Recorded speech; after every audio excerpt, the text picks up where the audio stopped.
Let's just come together now into that lovely quiet place in our hearts. And all the earthly turmoils and whirling that goes along in our life, just let it be at rest, be at peace. It's our prayer for all those all over the world, the soul of humanity. So let us remember before God the great need for all humankind, and that we may pray to God.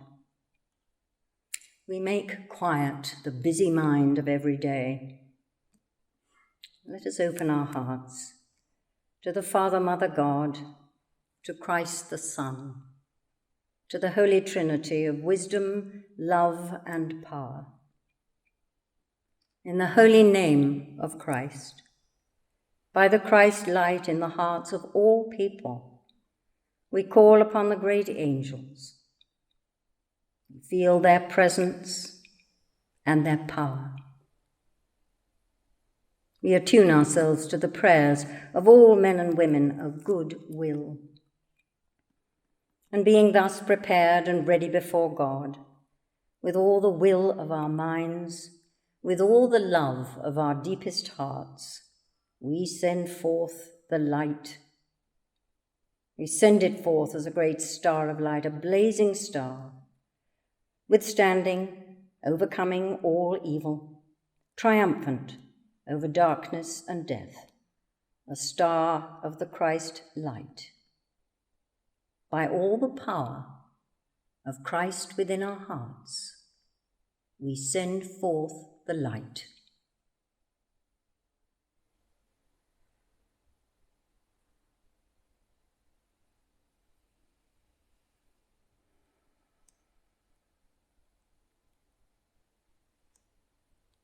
We hold our beautiful planet in the healing light of the Christ star. And we hold within this healing ray the soil, the waters of the earth and the air, and all of nature, especially the human and animal kingdoms. And now we hold in the heart of the star the soul of the Americas, the soul of all the leaders and peoples of the Americas.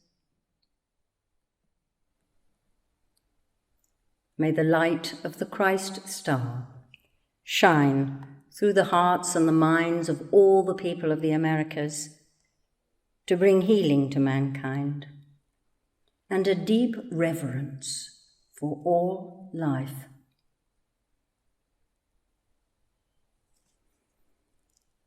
And now let us hold within this great healing star anyone known to us personally who is in need of help or healing. Just silently we name them and see them radiant within this beautiful healing love.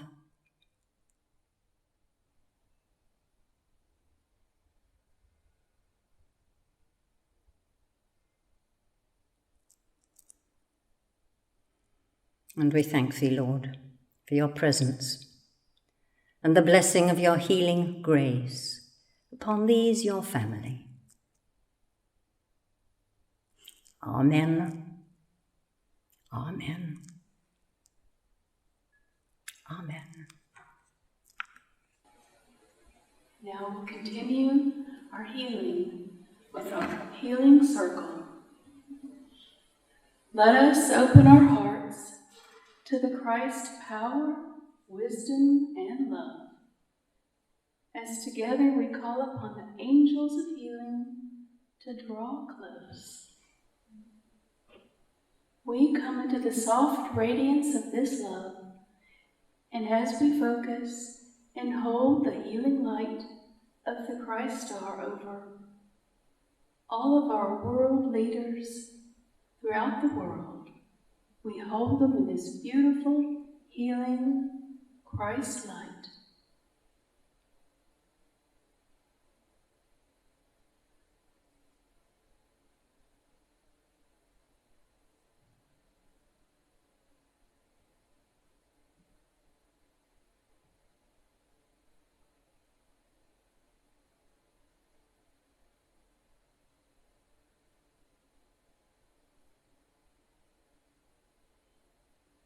and with hearts full of love and gratitude, we give our grateful thanks. Amen.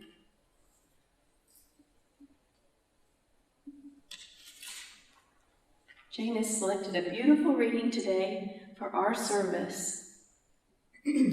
White Eagle said, "We bring all love to you individually, you who are our friends and our brothers. We send to you now a wealth of love. We would like to bring to you a deeper feeling and comprehension of love, for this is what you're living for. All humanity is living to realize at one-ment with love and with all mankind and with all life. Brotherhood is the goal. Although you may not think so, brotherhood is God, and when brotherhood is felt and realized and lived, then you will have reached the highest consciousness humanity can reach. The Earth planet has turned on the upward arc of evolution, and there are coming wonderful developments on your Earth, from the lowest rung of the ladder, right up through all phases of life, to the highest consciousness which humanity has yet achieved. There are remarkable changes coming, and we have told you this before, but we repeat that man will soon become aware of himself as a wonderful spiritual being. We look with delight and satisfaction upon the rose on the altar, because it is an expression of fragrance and beauty. It is the symbol of the Christ Spirit in humankind. You're all seeking knowledge, wisdom, and unfoldment of the Christ within you, consciously or unconsciously, by diverse ways. Every man, woman, and child is seeking the Christ consciousness and at one-ment with God. This comes, as we've told you, sometimes in a flash, and when it does, the soul can never forget such an experience. It does not remain all the time, and it may be only once in a lifetime that a soul will touch those heights and realize, at that moment, the meaning of brotherhood. You are working in a very friendly spirit in this lodge, and we watch over you with tender love, and it is only through human love and human relations that men and women gradually rise and recognize at one-ment with life and feel the truth of eternity, infinity, and the real meaning of brotherhood. When humanity can lose themselves in the service for others, when there's no more interest in I, but only in we, and in all of us, then men and women will have made a great advancement on the path. Sometimes in meditation, this indescribable at one-ment, this heavenly light is realized, and you become absorbed in it, and there is no separation between you. We have said that in spirit there is no separation, and in the God consciousness there is no separation. Brethren, remember that you do not live or labor alone. You're being helped all the time by those of the great white light, and they are delighted when they see the consciousness of men and women expanding and impressing the whole of life. Do not allow yourselves, dear brethren, to look out on life with fear and pessimism. There is a great spirit of love and progress abroad, and remember what we've told you before. All that you're witnessing now in the world means a fading away of all that which is finished, and a lifting up onto a higher plane of life and service. When you pray, use the symbol of the Christ star, and see the rays of that star permeating whatever subject you're concentrating upon. See the star radiating light and love. This is the power which is at work to overcome all ignorance and darkness and to speed the spiritual evolution of the race, and cultivate love for each other and for all humanity, irrespective of color, class, race, or creed. Peace be with you, our dearly loved brethren. Amen. Good morning, everyone. Good morning. Good morning. Did this just die? I think it just did. Melly? It's working. I think it's working. Let's try the other one. Oh, there was a crackle. Can you hear? Good. Well, first I would echo Nancy's thanks to Gay in her busy, busy life of taking on something else. And we're deeply grateful, and especially during Mercury in retrograde and all the things that happened. And I think it's these 2 days there's some Uranus activity that is shifting us all about in rapid way. I was interested to see that actually the word zodiac comes from the Greek word which means circle of animals. And also our word zoo comes from the word zodiac. And I think we all realize that we're now living fully in a zoo. So there we go. Now, I've recently been reading a book by Joseph Rail, who is a Native American teacher. And I was struck by this lovely quote, that a true human is someone who is aware, someone who is, moment by moment, totally and completely merged with life. He is a listener. She is a listener. Out of that capacity for inner and outer listening comes the quality of humility. The true listener is no longer defined by desires and attachments. Instead, he or she is sensitized to consciousness. Sensitized to consciousness. Understanding that consciousness is an awareness, ever-moving awareness of love. We're sensitized to that. So within that, there can be no criticisms and disquiets if we are truly living sensitized to consciousness. That sensitivity links us at a deep level with everything. It encompasses all dimensions and levels.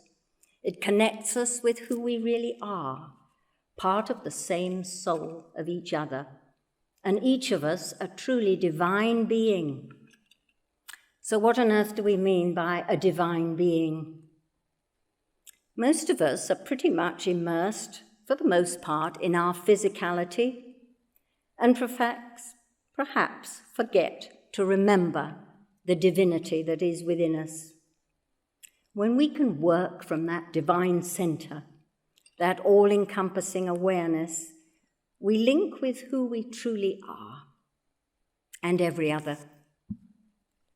How often do we limit ourselves to what is going on around us and do not connect with that innate and wonderful beauty that is really our divine self? It's so easy, isn't it, to get caught up in other people's stuff and perhaps even our own stuff. White Eagle points out that remarkable changes continue to unfold and that we will soon become aware, we hope it will be soon, become aware of ourselves as this wonderful spiritual being. And you know, when we think like that, it takes us out of the stuff into that higher self, and we truly are able to live with some sense of poise and control of what goes on around us. You know, when we do this, all limitations that we put around ourselves, what we can and cannot do, whether we're sad or stuck or happy or miserable, are constructs that we have built up around us. They're not real, nothing to do with the real divine being that we are. Once we're able to connect with that divinity, that sweet sensitivity that goes far beyond the physical, we immediately connect with what is real and beautiful. And the walls that we've built around us will gradually melt away. And they really will. We just don't believe it most of the time. Now, Minesta, Grace Cook, who founded our lodge in 1936, wrote the following, and I quote, "A teacher once said to me, 'Learn the lesson of acceptance.' But I have found that this is the lesson which we on the physical plane of life least want to learn of all. There are occasions, however, when we have no alternative but to accept what happens and say, 'Thy way, O Lord, not my will, but thy will be done in my life.' This is not easy, but it is what the saints and sages of all ages have learned, the humble spirit of acceptance." Now I digress to email. A tag on a recent email, and I spoke to you about it, my love, reads, "Grant me the serenity to accept the people I can't change, the courage to change the people I can, and the wisdom to know it's me." Thank you for that, Angie. How true it is. Another most vital component, in this life is forgiveness, the ability to forgive. And I could not do better than to quote Yogananda. Such a beautiful piece. It's from a book called Whispers from Eternity. And he says, "Let the ugliness of unkindness in others impel me to make myself beautiful with loving kindness. May harsh speech from my companions remind me to use sweet words always. If stones from evil minds are cast at me, let me send in return missiles of goodwill. As a jasmine vine sheds its flowers over the hands delivering axe blows at its roots, so on all who act harmfully towards me, may I shower blossoms of forgiveness." What a beautiful reaction to the things that are not always easy in our life. The blossoms of forgiveness. In our lodge, that blossom is often the rose, as we see so beautiful on the altar, and of which there are 18 roses amongst our windows behind me and in the ceiling. The rose, it's that which blooms in our hearts, doesn't it, when all the stuff has gone? In other words, when we've done with the battle inside and all the stuff which the material world clutters around us, we just simply have to surrender. We accept, we move with the flow of life, and that beautiful rose then blooms in the heart. It unfolds as the sunshine of God's love. Our temple is named the Temple of the Golden Rose. And we understand, from our Minesta, that the meaning of the golden rose is the manifestation or expression of the Christ love. This is what our work is about in the lodge. We're endeavoring to become balanced, more balanced, and become channels through which this light can manifest. Gold, as our lovely rose, which Denise brought, is the color of the sun, the life giver. Now, every now and then, something very special happens, and the lodge receives a gift.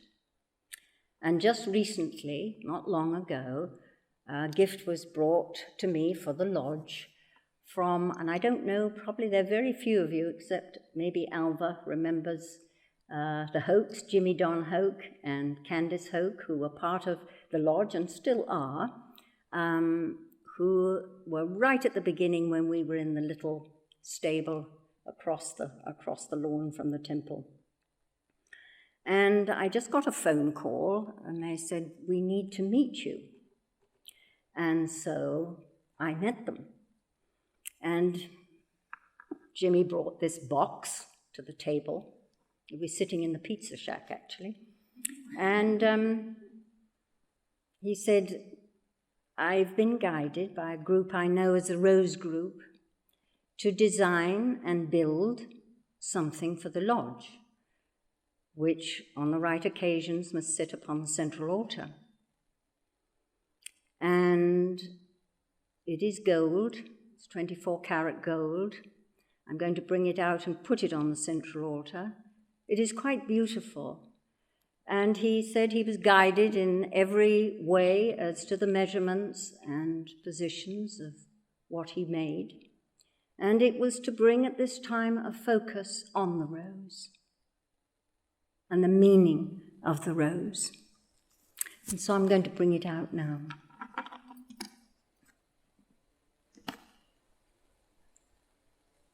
It appears, before I open it, as a golden egg, like the goose that laid the golden egg.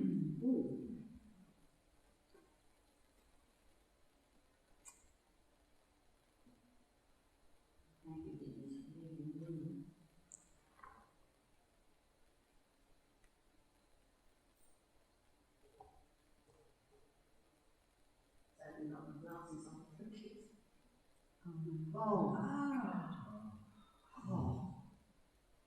That's really beautiful, isn't it? Very hard. Interesting. Laura. Oh, there is others who here waiting for prayer. So we give thanks, Jimmy John, for your beautiful gift to the lodge and to remind us of your gift. We ask that please, after the service, you're more than welcome to admire, which has not found us touching.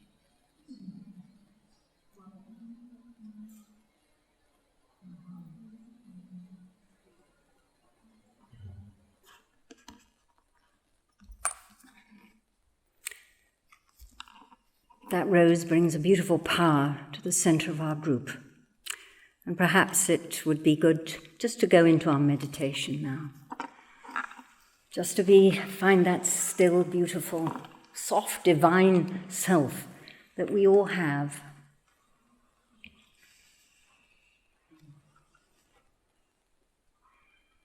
And so, in White Eagle's words, a mighty light pours upon you. You know at this moment that all is well.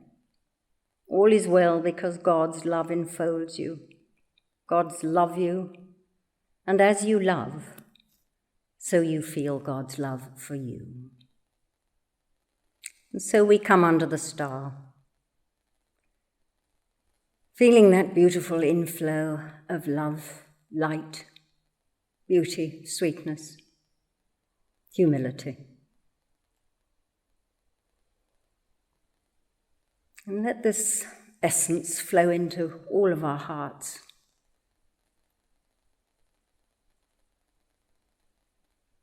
As we behold the Master,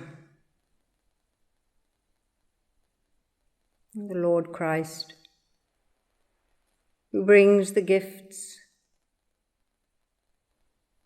of bread and the wine, the bread to sustain and strengthen, the wine of spirit, to ignite again, fan the flame that we all hold within the heart. This beautiful light. So in the silence, let us receive those gifts, body, mind, spirit, and renew ourselves and strengthen ourselves upon this wonderful path filled with opportunity that we all walk together. In the silence, we accept those gifts.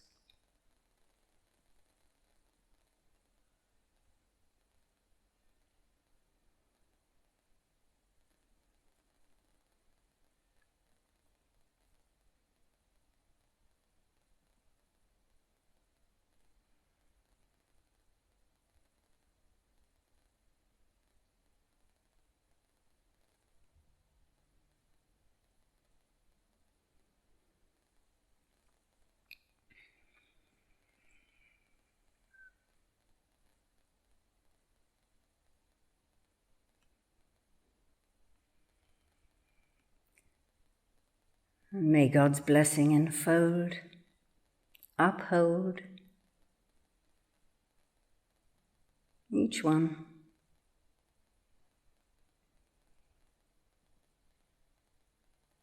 And the warmth and blessing of the Christ Spirit, ever present.